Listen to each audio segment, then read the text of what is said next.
Hello, everyone, and peace of Christ to all of you. Today, our topic is about donkeys.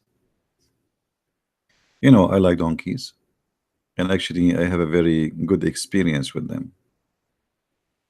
Um, Now, like people, they think donkeys are really stupid, but I don't think so. I think it's stupid to believe that there is somebody, if you believe in him, he will give you a lot of women and they will have a very big bum. I don't think donkeys believe in that. But still, our topic is going to be about donkeys, which mean a donkey here is involved, but it's not by his choice. Uh, Hello, everybody from Indonesia. And actually, this is why I am doing this early. So people who they are from Indonesia, they are with us. Otherwise, I know most of people now, especially like the majority of those who follow me, they are already in bed mostly. So what the donkey have to do with our story today? You know, I mentioned before something Muhammad he said, but what we will do, we are going to try to analyze how Muhammad and what he think about his followers. Every teacher, in case we want to call Muhammad a teacher, he he speak to his student in their level. But no matter how, I mean, how bad the student are, we should not go and exaggerate in lies in order to convince a student to do something. As an example, when we were kids in the Middle East, they used to scare the kids from rats. So they say to him, if you don't do this, we will put you in the rat room. And once the teacher, she thought I am going to be scared. So she decided, because I was supposedly troublemaker, according to her, she decided to punish me and put me in the rat room. The rat room simply is like a small, tiny room under the stairs, where the school they put, like it's like a storage room, have like an old chairs, old tables, dark.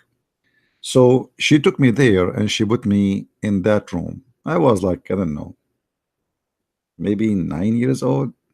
I'm not sure. I don't really. But anyway, so she came after 15 minutes. Suppose this is my punishment, and supposedly I would be terrified. And when she came in, she found I have a mice in my hand, and I throw it at her. And she is the one who was terrified and scared like crazy. So they lie to you to scare you about something scary, supposedly, but it's not really scary. I mean, mice is a mice. It's not really a scary. It's just a poor little animal. But teachers, in this case we will talk about, we are just kids, and kids, like, I mean, they get scared from anything. Like, in the Middle East, so the child will not go away from the house. They say to him, there's a beast, he will kidnap you. You can ask Middle Eastern, this is how they make awareness for children, is not to stay away. Because how they can explain to them that in the country we have a lot of child molesters, the same as the Prophet. So in order to make a kid not to go away from home, you fabricate a lie, and it's a lie, and you make him believe in it. Now, what does have to do with Muhammad? You see, the Muslims believe that Muhammad is a prophet of God, which means whatever he say is coming from God. But is it really the case? I don't think so.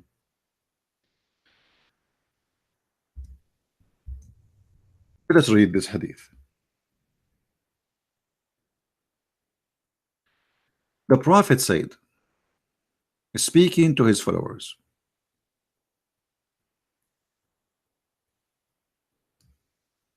isn't he who raises his head before the Imam, which means before the Imam is the leader of the prayer, the one who stands in the front, afraid that Allah may transform his head into a donkey?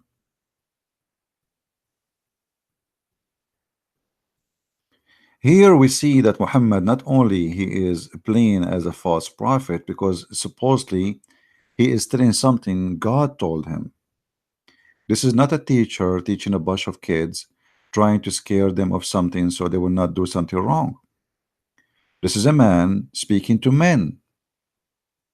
And when a man, he claimed to be a prophet of God, and yet he claimed that if you raise your head before the Imam, that will make you, or make your head the head of a donkey. The purpose is very simple. The purpose, he is trying to scare you so you will not raise your head before the Imam, the leader, which is him, finish the prayer. So now Muhammad, he installed in the heart of the followers a fear that no matter what, never raise your head before the Imam finish, otherwise Allah will transform your head into a head of Muslim donkey. Here we have to notice two things, at least. Muhammad, he make fun of his followers, he don't respect them. And Muhammad, he believe that they are too much naive to the point they can believe in such a story. There is no way Muhammad, he will say such a thing unless he is sure that the ones who is behind him are a bunch of donkeys.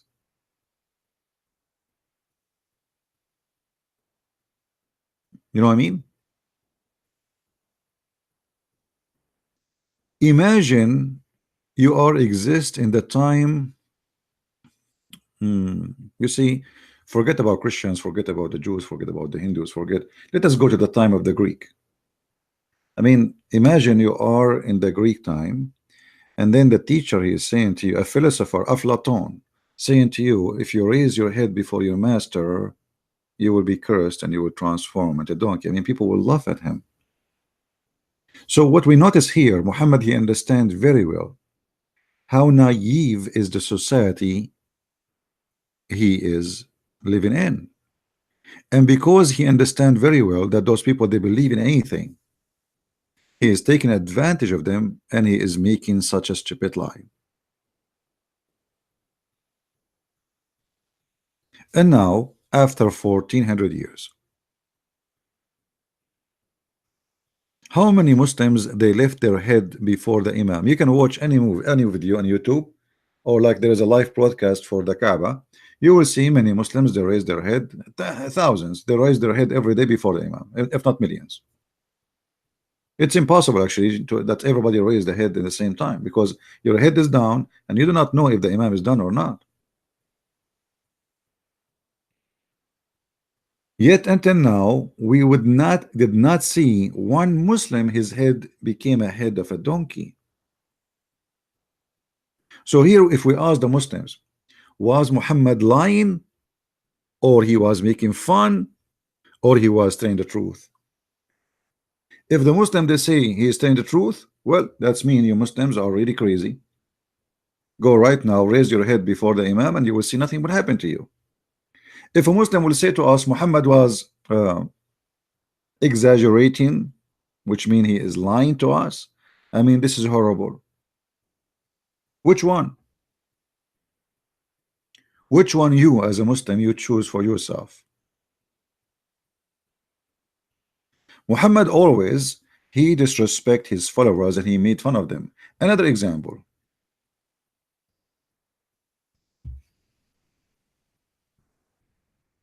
Muhammad, he don't like garlic.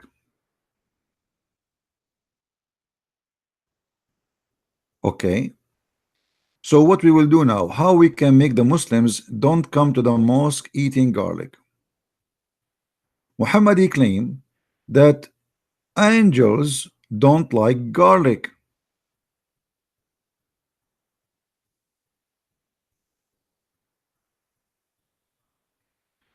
Angels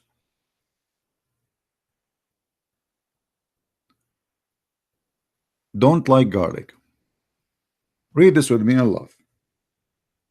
And here we see another example of Muhammad making fun of his followers, claiming that he have a bunch of angels who they are coming from Romania, and they are relative to Mr. Dracula.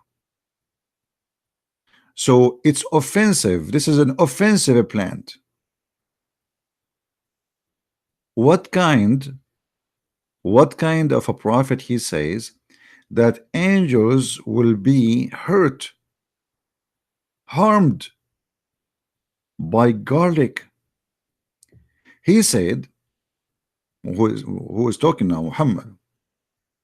He who eats of this offensive plant, between two brackets, i.e. garlic and etc. He said, he who eat onion and garlic and leek should not approach our mosque, for the angels are harmed by the same things as the children of Adam.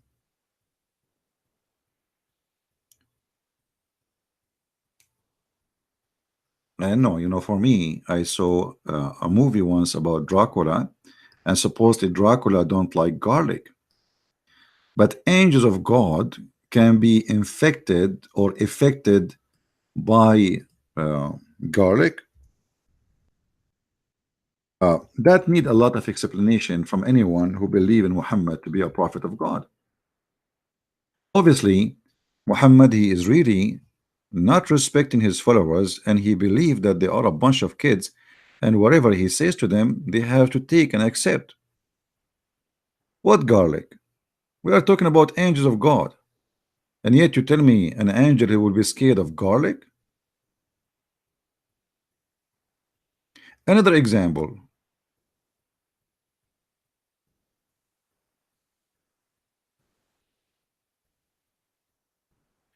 Muhammad, he claimed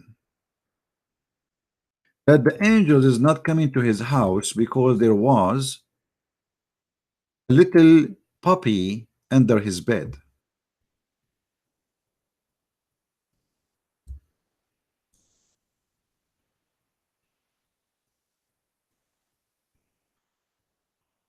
Muhammad, for some time, the angel is not coming to his house.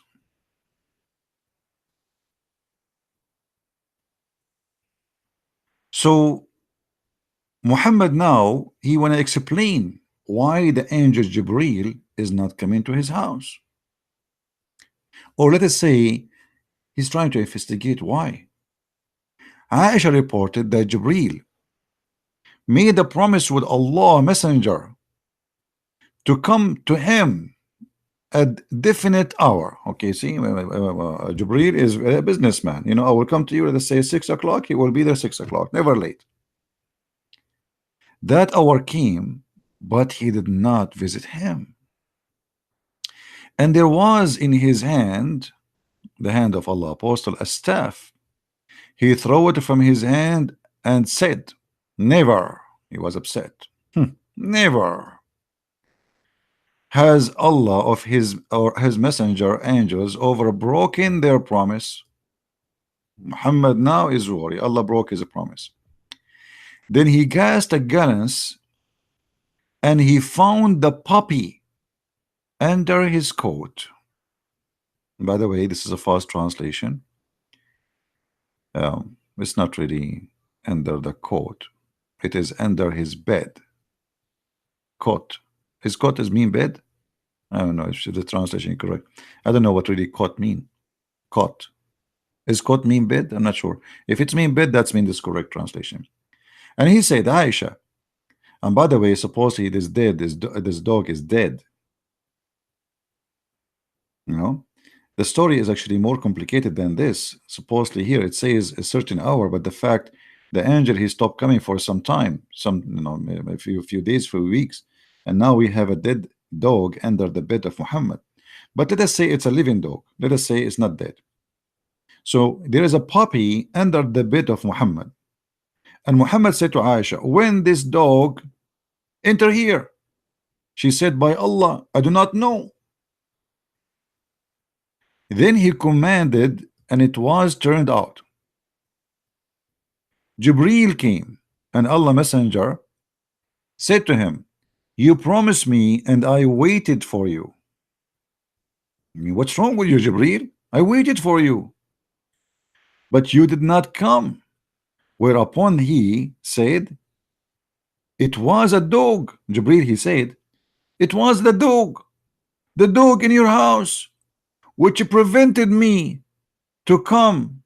For we angels do not enter a house, have a dog or a picture.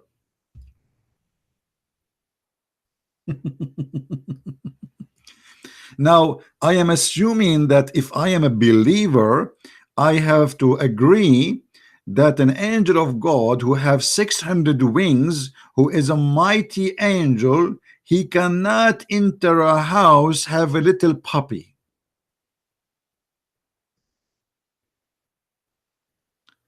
I mean, truly, I'm really convinced. Obviously, Muhammad is saying the truth. Now, here we see, we spoke in the beginning that Muhammad, he speak to a society of a low IQ. But obviously, he himself is a low IQ too. Because, you see, I mean, you don't have to come with such a story that the angel is not coming because of a dog in a picture. What picture? And what dog? I mean, dogs are everywhere. The earth have a dog anyway. The whole earth. What about the angels will not enter to the earth because we have dogs in the earth?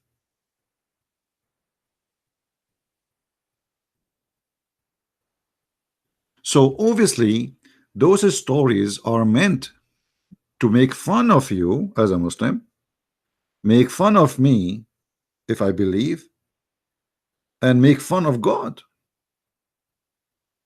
Because if Allah is God, as Muslims they believe, and then they say to us that the messengers of God cannot enter a place, have a garlic, have a dog, have a picture, or onion. I mean, what kind of angels they are? And by the way, I am not worried about any of the angels of Allah to come to my house, because I have my TV on, which is a picture, and I have garlic in my kitchen, so I'm totally secure and safe. So when somebody he come to me and he says he's a Muslim, what does that mean exactly, to be a Muslim? To be a Muslim, it's mean that you believe that angels are like a Dracula who fear garlic. And by the way, I don't think that Muhammad he copy the story of a Dracula from anyone. I mean, I think they are copying him. I mean, how this is amazing. How the Prophet knew this? Garlic?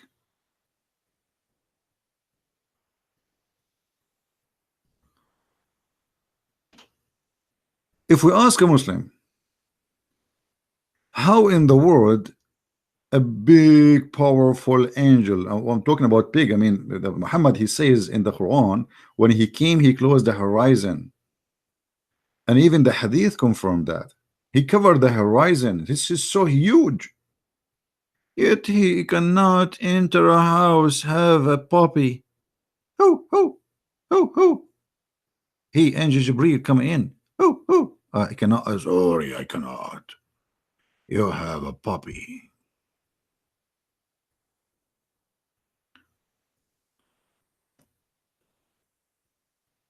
Here we notice something very clear, that Muhammad not only disrespect his followers, not only he disrespect his God, claiming that the angels of God are very silly and stupid and cowards and useless.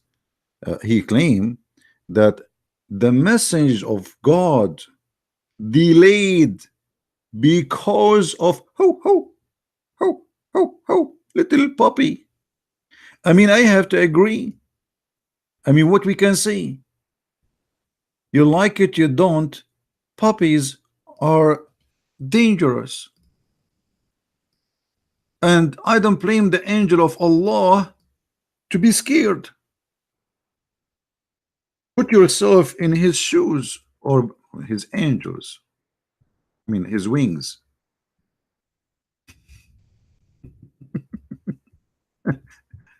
puppy? Look at this.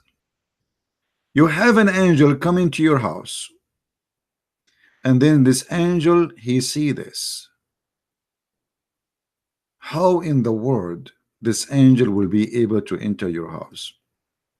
I mean, we have to be fair and we have to be realistic. This is very scary. And angels cannot enter a house, have a puppy. You know, we are Middle Eastern, right? And my family, we work as pirate. Actually, part of the Caribbean, like taken inspired from my family story. So we as pirate, once we enter a bank to rob it, but we saw inside the puppy like this, and we could not get in. And since that time, all banks in America, they are not getting any security cameras or police.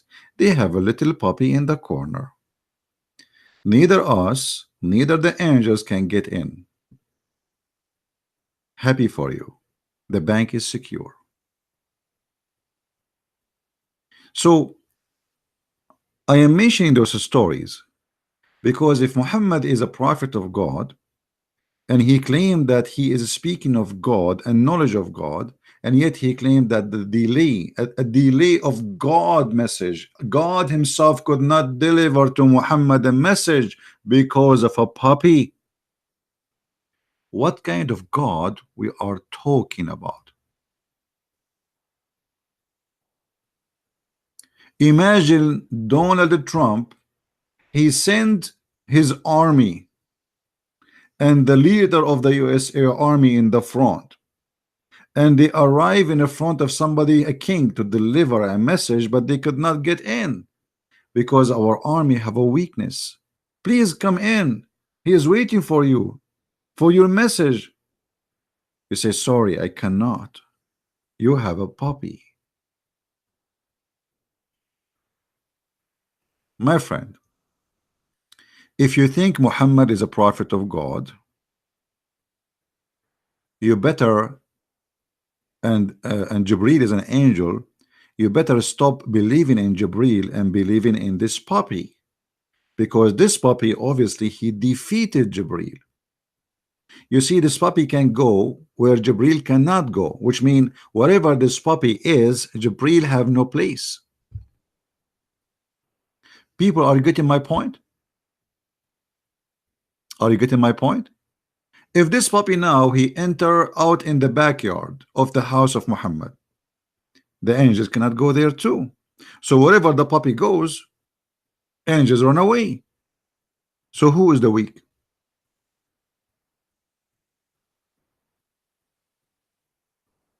Why the angel of Allah cannot even get rid of this puppy? He is useless.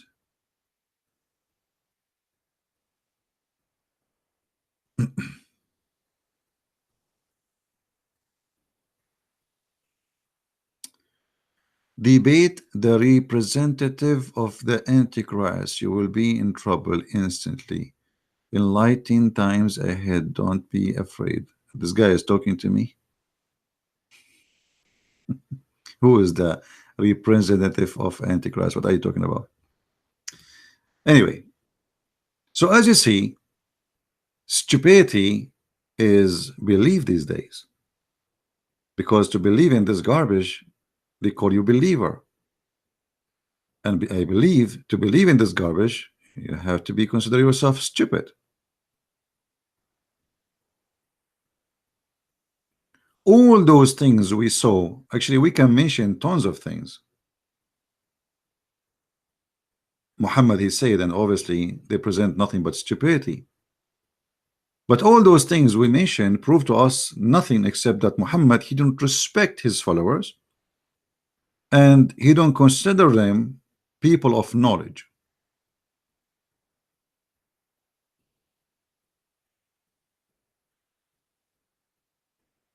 He considered them a bunch of kids. He make fun of them, and whatever he says, they have to accept. The Prophet said, the Prophet said.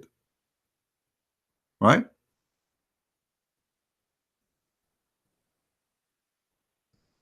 Now, I would like to see Muslims leaving comment down there.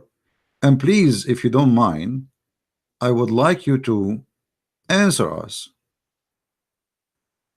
Why a little puppy?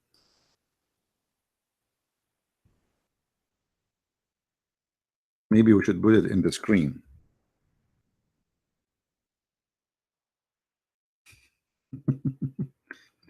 Why a little puppy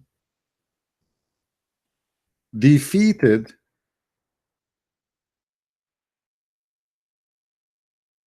angel of Allah? What do you think about that, Muslims? How such a thing can happen?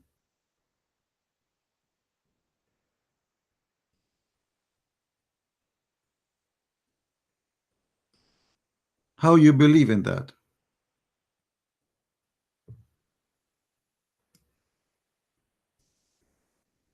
Let us put this, the question in the screen so Muslims can pause their comment under the video.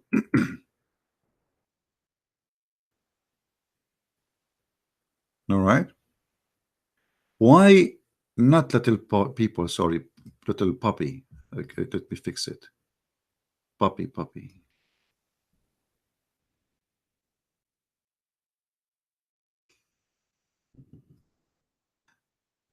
Why a little puppy?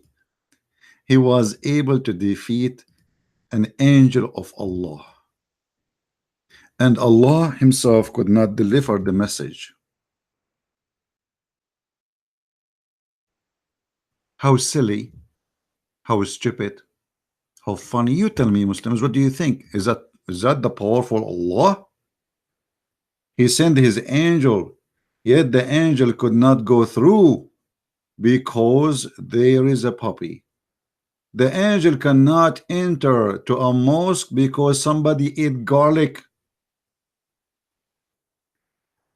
And for sure we can mention tons of more stories. As an example, actually in the same hadith it says that angels don't enter a house have a picture. My friend, the whole earth is a picture. What about if the angel look at the in the water, he will see a picture. That's mean the angels cannot go anywhere over water, because water is nothing but a reflection. It's like a mirror. I mean, this is really silly. However, when it's come to Islam, silly is scientifically proven and scientifically correct.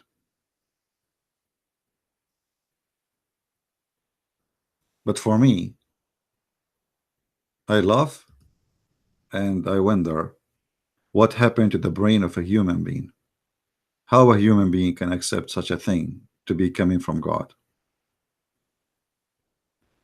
Your God, Muslims, fear puppies. His message, his delivery cannot come to the Prophet because of a puppy.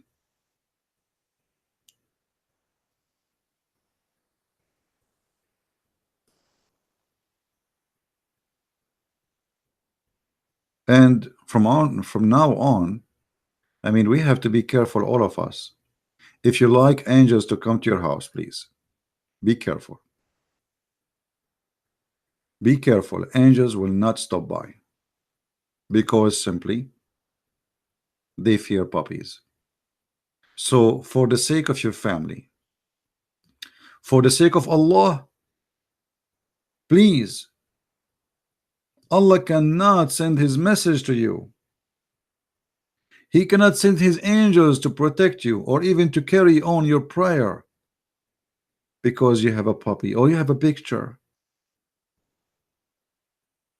Islam, my friend, Islam obviously is the only true religion. And in Islam, the only angel in I think in the whole world, whatever believe in angels, is fearing garlic. And oh, hold on, I forgot something. How many of you remember how Muhammad first time when he saw the angel? Anyone remember where he saw him first time? I know most of you will say in the cave of Hara, right? In the cave. Actually, this is not the first time. The first time Muhammad he saw an angel, it was in his bedroom. And he see a guy sitting in the corner of his room. And he told his wife that he is seeing something. His wife Khadija, she said to him, well, next time you see him, let me know. So the prophet, he saw him again. Let me search for the reference so I can show it to you.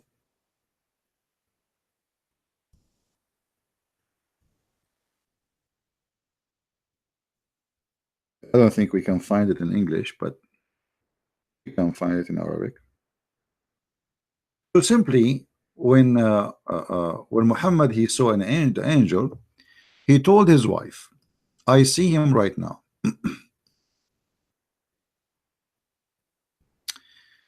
This is As-Sira Nabawiyya li Ibn Hisham, the book name.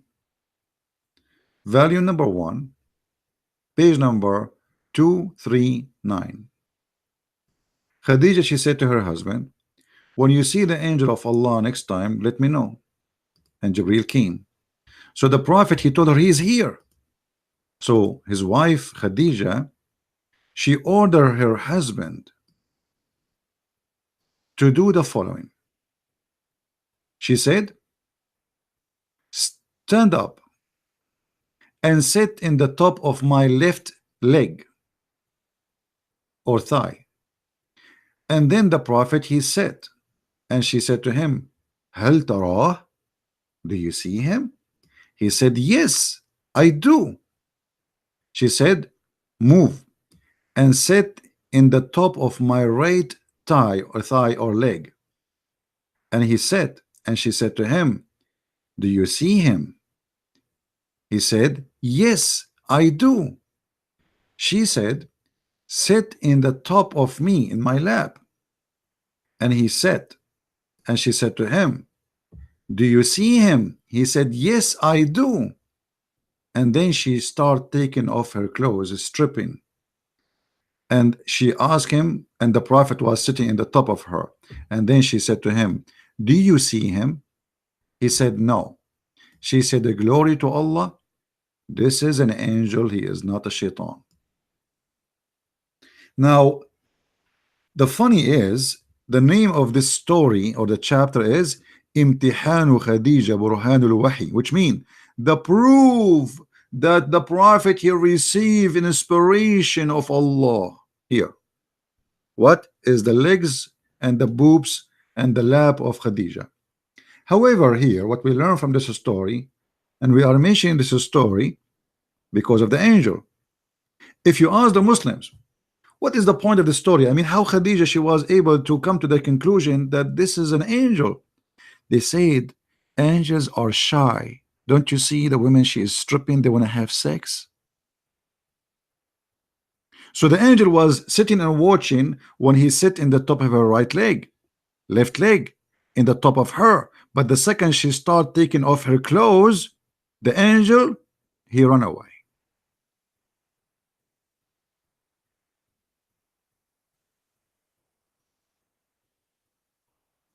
And here again we see how Muhammad and his followers they fabricated stories in order to make Muhammad look like a prophet. I mean, if the prophet who see the angel, he could not recognize the angel to be an angel, how the wife who did not even see the guy in the corner, she come to the conclusion by stripping? And what about you strip from the first second? What the point of like sit in the top of my right leg and my left leg and sit at the top of me? Just take off your clothes. If you leave, then that's it. But obviously this story is a stupid story. It's not even good for bedtime.